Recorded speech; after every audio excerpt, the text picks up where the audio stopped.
We want to talk about navigation. So this is a feature where, again, it's a smaller feature in the grand scheme of what FarmQA offers, but there is a significant value from a customer base in this function.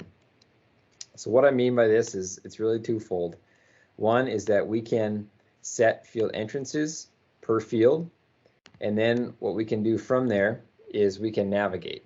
So what I've done is I've clicked in, I'm actually going to click in this field 49. And if I zoom in on this, you can see the boundary, but if I go to edit the boundary in field 49, you can see my options up here, which is the interface I use to create the boundary. But in this case, I know my field entrance is over here on the west side of the field. So I can simply click set entrance, click on that boundary, save the field. Now that entrance will be saved within FarmQA as a geomarker.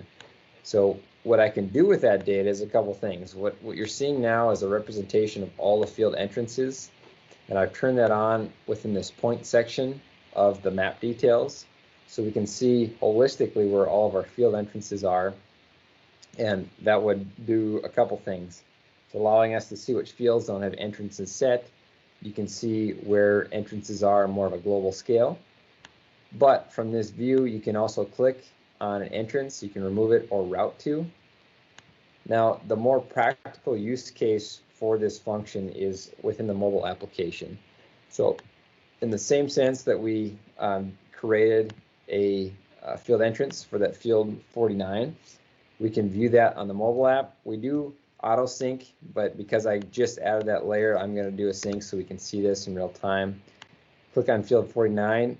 Now we can see the entrance that I had set on the west side of the field, but now we're on a mobile application. So picture this as maybe a newly hired scout or an agronomist or a truck driver doing deliveries. Even on a grower level, you could have your truck drivers delivering to a piling site, to a co-op, to an elevator, etc. And they could be using this to get between locations, and more specifically to an entrance besides just the field itself. So if I want to, I can also delineate these on the mobile app. So if I click the three horizontal dots in the app, I get a set entrance option where I can simply click where the entrance needs to go. Now the real value is now when you do a route to option, it's pulling up your default navigation program on your device.